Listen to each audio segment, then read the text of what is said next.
Hello Mark, I'm Jake. My number is 57. I'm a junior. The topic I'm gonna read today is why we laugh. Hi, I'm going to talk to you today about laughter. And I just want to start by thinking about the first time I can ever remember noticing laughter. This is when I was a little girl. I would have been about 6. And I came across my parents doing something unusual, where they were laughing. They were laughing very, very hard. They were lying on the floor laughing. They were screaming with laughter. I did not know what they were laughing at, but I wanted in. I wanted to be part of that, and I kind of sat around the edge going, ho ho, laughter. Now, incidentally, what they were laughing at was a song which people used to sing, which was based around signs in toilets on trains telling you what you could and you could not do in toilets on train.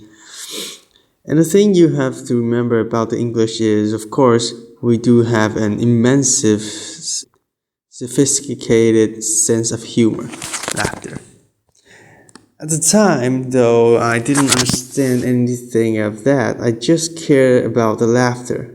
And actually, as a neuroscientist, I've came to care about it again. And it is a really weird thing to do. What I'm going to do now is just play some example of real human beings laughing. And I want you to think about the sound people make and how odd that can be. And in fact, how primitive laughter is as a sound. It's much more like an animal call than it is like speech. So here we've got some laughter for you. The first one is pretty joyful. Audio, laughter. Now, this next guy, I need him to breathe. There's a point in there where I'm just like, you've got to get some air in there, mate. Because he just sounds like he's breaking out. Audio, laughing. This hasn't been added. This is him. Audio, laughter. And finally, we have this is a human female laughing, and laughter can take us to some pretty odd place in terms of making noise. Audio, laughing. She actually says, "Oh my God, what is that?" In French, we're all kind of with her. I have no idea. Now, to understand laughter, you have to look at a part of the body that physicists and neuroscientists don't normally spend much time to look at, which is the rib cage. And it doesn't seem terribly exciting, but actually, you're all using your rib cage all the time. What you're doing at the moment with your rib cage, and don't stop doing it, it's breathing. So you use the intercostal muscle, the muscle between your ribs, to bring air in and out of your lungs just by expanding and contracting your rib cage. And if I was to put a strap around the outside of your chest called a breath belt and just look at that movement, you see a rather gentle sinusoidal movement. So that's breathing. You're all doing it, don't stop. As soon as you start talking, you start using your breath completely differently. So what I'm doing now is you see something much more like this. In talking, you use very fine movements of the ribcage to squeeze the air out. And in fact, we're the only animal that can do this. It's why we can talk at all. Now, both talking and breathing has a mortal enemy, and that enemy is laughter. Because what happens when you laugh in those same muscles start to contract very regularly. And you get this very marked sort of zigzag, and that's just squeeze all the air out of you. Literally is that basic way of making a sound. You could be stamped on somebody, it's having the same effect. You're just squeezing air out, and each of those contractions gives you a sound. And as the contractions run together, you can get these spams, and that's when you start getting these whistle. Things happens. I'm brilliant at this. Laughter. Now, in terms of science of laughter, there isn't very much, but it does turn out that pretty much everything we think we know about laughter is wrong. So it's not at all unusual, for example, to hear people to say humans are the only animal that laugh. Nietzsche thought that humans are the only animals that laugh. In fact, you find laughter throughout the mammals. It's between well described and well observed in primates. But you also see it in rats, and whenever you find it, humans, primates, rats, you find it associated with things like tickling. That's the same for human. You find it associated with play, and all mammals play. And whenever you find it, it's associated with interactions. So Robert Proving, who has done a lot of work on this, has pointed out that you are 30 times more likely to laugh if you are with somebody else than if you are on your own. And where you find most laughter is in social interaction like conversation. So if you ask human beings when do you laugh, they'll talk about comedy, and they'll talk about humor, and they'll talk about jokes. If you look at when they laugh, they're laughing with their friends. And when we laugh with people, we're hardly ever actually laughing at jokes. You're laughing to show people that you understand them, that you agree with them, that you are part of the same group as them.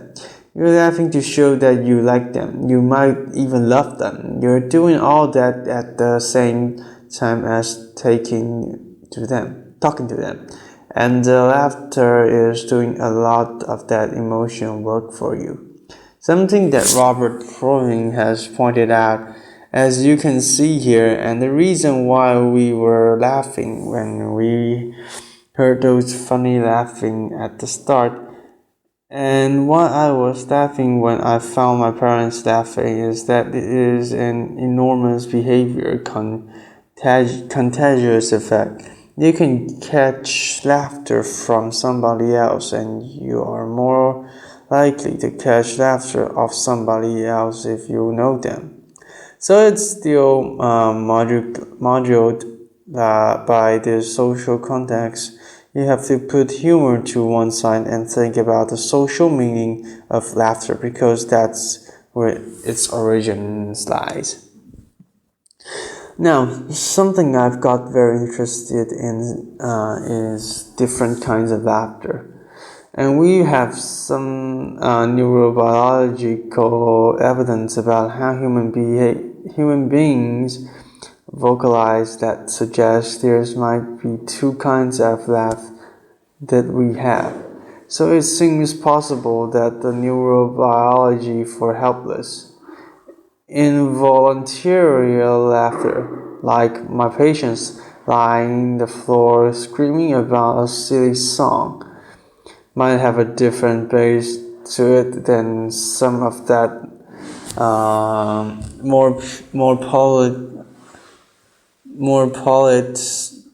polite social laughter that you encountered, which isn't horrible laughter, but it's behavior somebody is doing as part of their communicative act to you, part of their interaction with you.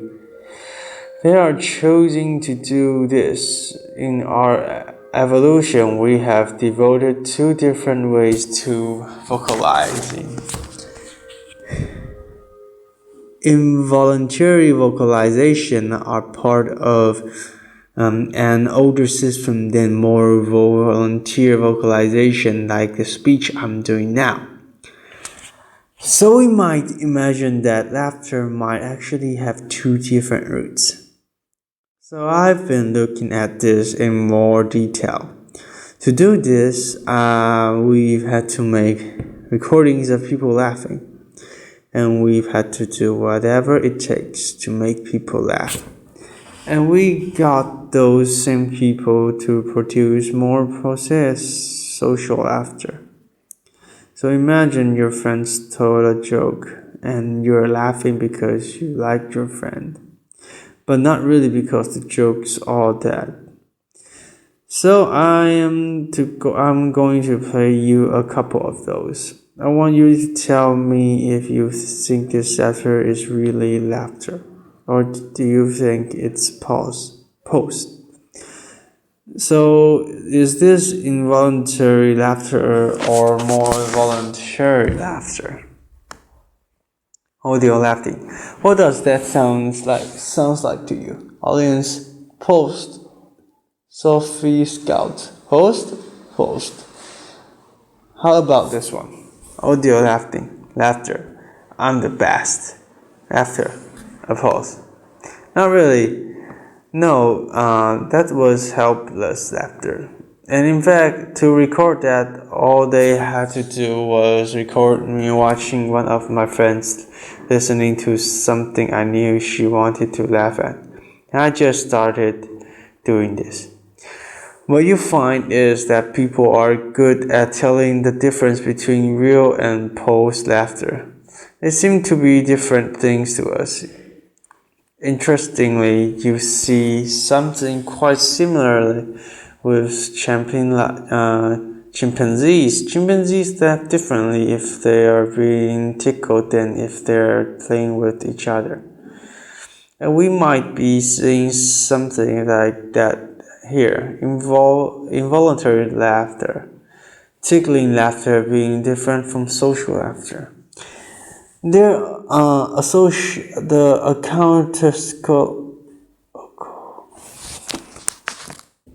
acoustical very different. The real laughter are longer. They're higher in pitch. When you start laughing hard, you start squeezing air out from your lungs under much higher pressure than you could ever proceed voluntarily. For example, I could never pitch my voice that high to sing. Also, you start to get these sort of contractions and weird whistling sound, all of which means that real laughter is extremely easy, or feels extremely easy to spot. In contrast, posed laughter, we might think it sounds a bit fake. Actually, it's not. It's actually an important social cue. We use it a lot. We are choosing to laugh in a lot of situations, and it seems to be its own thing. So, for example, you find nasality in posed laughter. That kind of ha ha ha ha sound you never get. You could not do if you were laughing involuntarily. So they do seem to be generally these two different sorts of things. We took it into the scanner to see how brains respond when you hear laughter. And when you do this is really boring experiment. We just played people real and posed laughter. We didn't tell them it was a study on laughter. We put other sounds in there to distract them. And all they're doing is listening to sounds. We don't tell them to do anything. Nonetheless, when you hear real laughter and when you hear posed laughter, the brain responds completely differently. Significantly differently. What you see in the regional region in blue, which lies in auditory cortex, are the brain area that responds more to real laughter. And what seems to be the case when you hear somebody laughing involuntarily, you hear sounds you would never hear in any other context. It's very unambiguous, and it seems to be associated with greater auditory processing of these novel sounds. In contrast, when you hear somebody laughing in posed ways, what you see are these regions in pink, which are occupying brain areas associated with having your brain scanned, which is completely boring and not very interesting.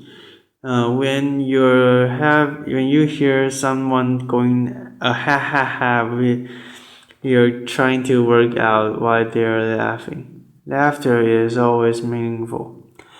You are always trying to understand it in context, even if, as far as you are concerned at that point in time, it has not necessarily anything to do with you. You still want to know why those people are laughing. Now we've had the opportunity to look at how people hear, read, and post laughter across the age range. So this is an online experiment we ran with the Royal Society. And here we just asked people two questions. First of all, they heard some laughters, and they heard two said. I had to say how real or opposed to these laughter sound. The real laughter are shown in red and post laughter are shown in blue. What you see there is rapid onset. As you get older, you get better and better at spotting real laughter. So 6-year-olds are a chance. They can't really hear the difference. By the time you're older, you can better, but interestingly, you do not hit peak performance in this tastily until you are in your late 30s and early 40s. You don't understand laughter fully by the time you hit puberty. You don't understand laughter fully by the time your brain has mutated at the end of your teens. You are learning about laughter throughout your entire early adult life. If we turn to the question around, and now say not, what does the laughter sound like in terms of being real or paused? But we say, how much does this laughter make you want to laugh? How contagious is this laughter to you? We see a different profile, and here, the younger you are, the more you want to join in when you hear laughter. Remember me laughing with my parents when I had no idea that was going on? You really can see this. No, now everybody, young and old, find the real laughter more contagious than the false laughter. But as you get older, it all becomes less contagious to you. Now, either we're all just becoming really grumpy as we get older, or it may mean that as you understand laughter better, and you are getting better at doing that, you need more than just hearing people laugh to want to laugh. You need the social stuff there. So, we've got a very interesting behavior about which a lot of our lay assumptions are incorrect, but I am coming to see that there is even more laughing than important social emotion. We had to look it up. People are phenomenally nuanced in terms of how we use laughter. There is a really lovely set of studio coming out of Robert Levenstein's lab in California, where he's doing a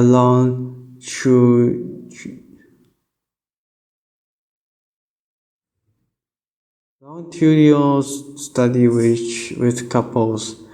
We get married couples, men and women, into labs, and he gives them stressful conversation to have. Well, he wires them up to polygraph so he can see them becoming stressed. So you've got the two of them in there, and he'll say to the husband, "Tell me something that your wife does that irritates you." What you see is immediately just run that one through your head briefly. You and your partner, you can imagine everybody gets more stressed as soon as that starts. You can see physically people become more stressed. What he finds is that the couple who manage to feeling stressed with laughter, positive emotion like laughter, not only immediately becomes that stress, they can see them physically feeling better. They're dealing with his unpleasant situation better together. They are also the couple that report high levels of satisfaction in their relationship and they stay together for long. So in fact, when you look close relationships, laughter is a phenomenon useful index of how people are regulating their emotions together. We are not just imitating it at each other to show that we like each other. We are making ourselves feel better together. No, I don't think this is going to be limited to romantic relationship. I think this is probably going to be a characteristic of close emotion relationships such as you might have with friends. Which examines my next clip, which is of a YouTube video of some young men in the former East ceremony of making a video to promote their heavy metal band, and is extremely mature, and the mood is very serious. And I want you to notice what happened in terms of laughter when things go wrong, and how quickly that happens, and how that changed the mood. He's cold, he's about to get wet, he's going to swim trunk sound. Got a towel. Eyes, what might possibly happen. Video start. Serious mood. His friends are already laughing. They are already laughing hard. He's not laughing at yet. Laughter. He's starting to go now, and now they're all off. Laughter. They are on the roof. Laughter. The thing I really like about that is it's all very serious until he jumps onto the ice, and as soon as he doesn't go through the ice, but also there isn't blood and bones everywhere, his friends start laughing. Imagine if that had been him with him standing there going, "No, serious, Harriet. I think this is broken." We wouldn't enjoy watching that. That wouldn't be stressful, or if he was running around with a visible broken leg laughing, and his friends are going, "Harry, I think we need to go to the hospital now."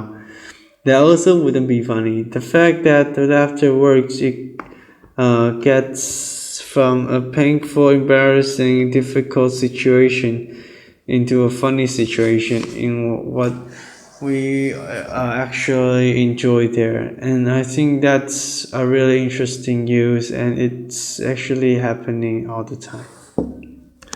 For example, I can remember something like this happened at my father's funeral. We weren't jumping around on the ice in our underpants. We're not Canadians. Laughter, of course.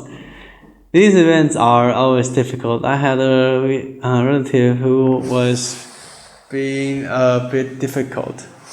My mom was not in a good place, and I can remember finding myself just before the whole thing started telling this story about something that happens in a 1970s sitcom, and I just thought at the time, I don't know why I'm doing this, and And what I realized I was doing, I was coming up with something from somewhere I could use to make her laugh together with me. It was a very basic reaction to find some reason we can do this. We can laugh together. We can go through this. We're going to be okay. And in fact, all of us doing this all the time. You do it so often you don't even notice it. Everybody underestimates how often they laugh, and you're doing something. When you laugh with people, that's actually letting you access a really ancient evolved evolution system that mammals have evolved to maintain social bonds and clearly to regulate emotion to make others feel better. It's not something special to human. It's a really ancient behavior which really helps us regulates how we feel and makes us feel better. In other words, when it comes to laughter, you and me, baby, and nothing but mammals. Laughter. Thank you. Applause.